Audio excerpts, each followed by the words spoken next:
Hola, bienvenidos a un nuevo programa de Conciencia Infinita. Soy Janina Flores. Se estima, según una última encuesta de IEP, es el Instituto de Estudios Peruanos, que la presidenta del Perú, Dina Boluarte, es bastante impopular, con un contundente 80% de desaprobación. Asimismo, el Congreso peruano, aún más impopular, goza de un 90% de desaprobación. Para la gran mayoría en el Perú, ambos serían los causantes de la profunda crisis política, económica y social que se viene arrastrando por más de 7 meses sin forma de encontrar una salida.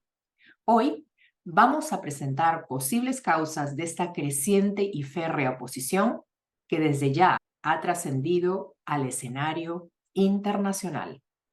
Aquí empezamos.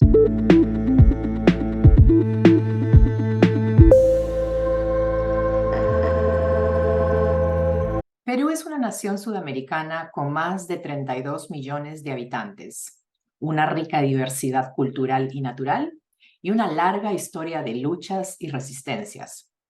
Sin embargo, también es un país que ha sufrido numerosos golpes de Estado, cambios constitucionales, escándalos de corrupción y conflictos sociales. La actual situación política se caracteriza por la inestabilidad, la polarización y las protestas. Dina Boluarte es la presidenta de Perú desde el 7 de diciembre del 2022, cuando asumió el poder tras la destitución y el arresto de su antecesor, Pedro Castillo, por el Congreso. Castillo fue acusado de incapacidad moral y corrupción por el Parlamento, que él intentó disolver por decreto a través de un golpe de Estado. Su intento de suspender el legislativo provocó una crisis constitucional y masivas manifestaciones en todo el país. Boluarte es una excongresista y abogada que pertenece al partido Perú Libre y sostiene una relación tipo amor-odio con el Congreso. Como sabemos, el Congreso domina el escenario político y está conformado por diversas facciones, estando en su mayoría alineadas con el expresidente Alberto Fujimori a través de Fuerza Popular, un partido conservador de derecha en el Perú. Como todos sabemos, vamos a hacer una pequeña lección de historia. Fujimori gobernó el Perú desde 1990 hasta el año 2000, con un estilo autoritario, y actualmente cumple una condena de 25 años de prisión por violaciones a los derechos humanos y corrupción. Para agudizar la crisis, esta semana el Congreso, nada más y nada menos, eligió la nueva mesa directiva, anteriormente presidida por la mayoría fujimorista, realizando una argucia política bastante incoherente y disonante. Al aliarse con Waldemar Cerrón, de Perú Libre, representante de la extrema izquierda, o sea, la izquierda radical, a la cual la derecha perdedora de las elecciones del 2021 acusaba a todo pulmón, inclusive quejándose en las puertas de la OEA en Washington, D.C., de haberle robado las elecciones, se convierte en gran amiga y aliada de la derecha extrema para poder lograr sus propósitos.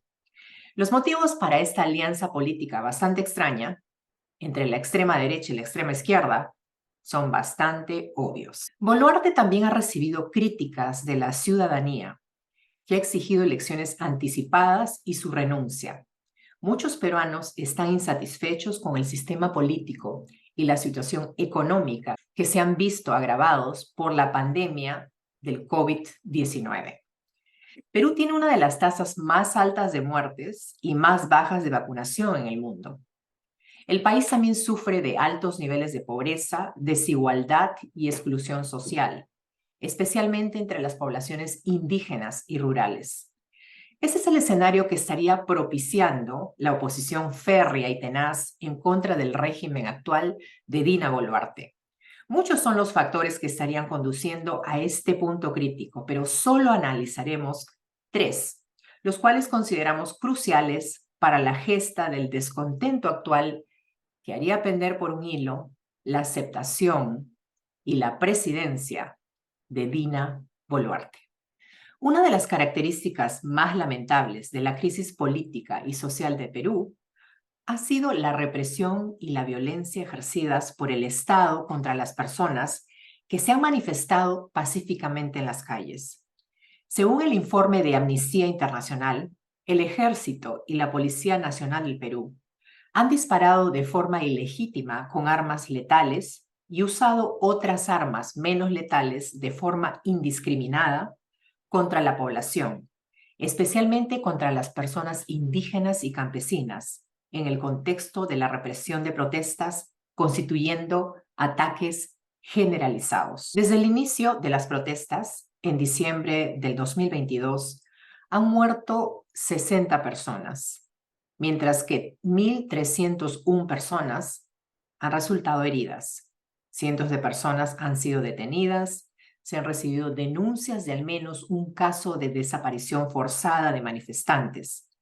Estas cifras son alarmantes y evidencian una grave violación a los derechos humanos por parte de las autoridades peruanas.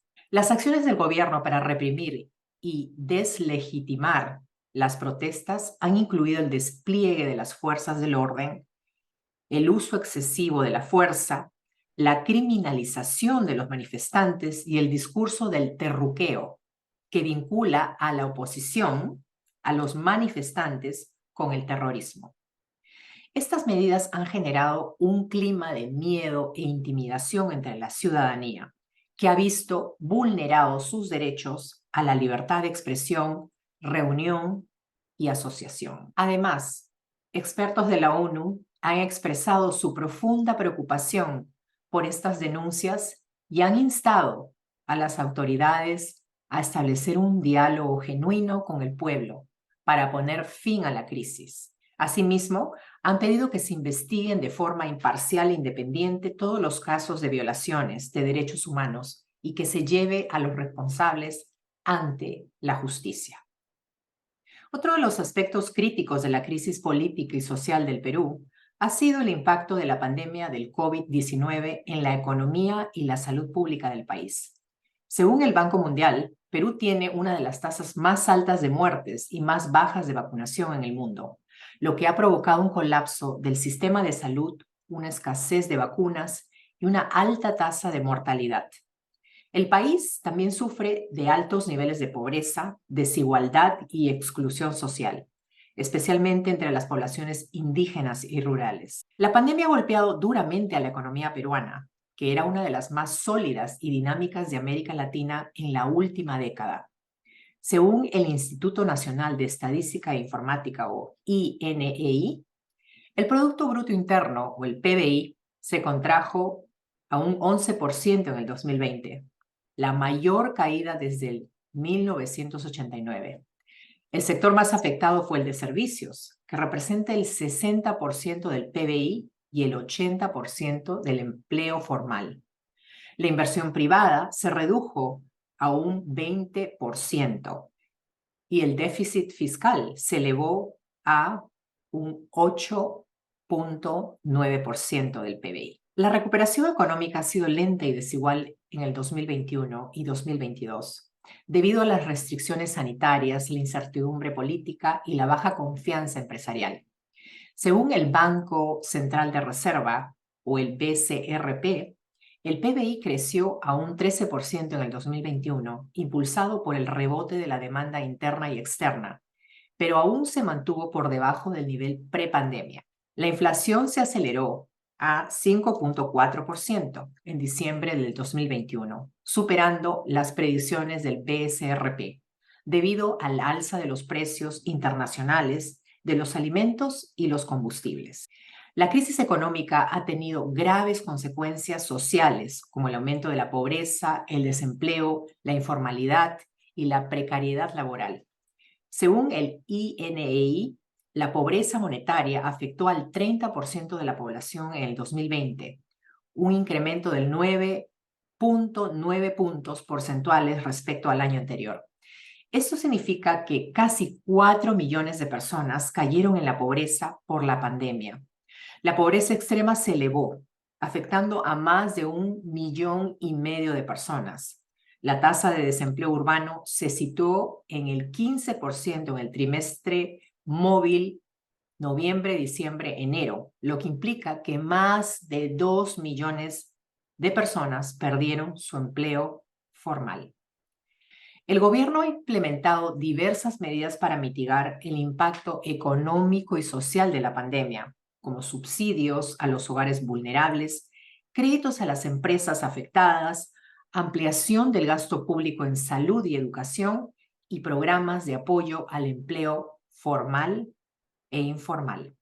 Sin embargo, estas medidas han sido insuficientes e ineficientes para atender las necesidades de la población debido a los problemas de focalización, ejecución y el mal de los males, la corrupción. El último aspecto que vamos a analizar en nuestro programa es el estado de la democracia y el orden constitucional en Perú, que han sido cuestionados por el gobierno y por la oposición. Perú tiene una constitución vigente desde 1993, que fuera promulgada por el expresidente Alberto Fujimori durante su régimen autoritario tras el autogolpe de 1992 que disolvió el Congreso y el Poder Judicial. Esta constitución ha sido criticada por diversos sectores políticos y sociales que la consideran ilegítima, neoliberal y antidemocrática. Uno de los principales argumentos a favor de cambiar la Constitución es que esta favorece los intereses de las élites económicas y políticas en detrimento de los derechos sociales, ambientales y culturales de la mayoría de la población. Asimismo, se señala que la Constitución no refleja la diversidad y la plurinacionalidad del país, ni reconoce la participación ciudadana como un elemento fundamental de la democracia. Y, en contraparte, uno de los principales argumentos en contra de cambiar la Constitución es que ésta garantiza la estabilidad jurídica, el equilibrio de poderes, el respeto a los derechos humanos y la integración al mercado global. Además, se advierte que una reforma constitucional podría generar más conflictos e incertidumbre en un contexto de crisis política y social, y que podría ser aprovechada por grupos radicales o populistas para imponer sus agendas ideológicas. La propuesta de convocar a una asamblea constituyente para elaborar una nueva constitución fue una de las principales banderas del candidato Pedro Castillo, quien obtuvo el apoyo de los sectores populares, indígenas y rurales del país. Sin embargo, esta propuesta enfrentó la resistencia del Congreso, que está dominado por las fuerzas conservadoras y fujimoristas, que se oponen a cualquier cambio constitucional. Obligado por la presión nacional, el gobierno de Dina Boluarte ha intentado impulsar una reforma constitucional mediante un referéndum, que permitiría al pueblo decidir si quiere o no una nueva constitución.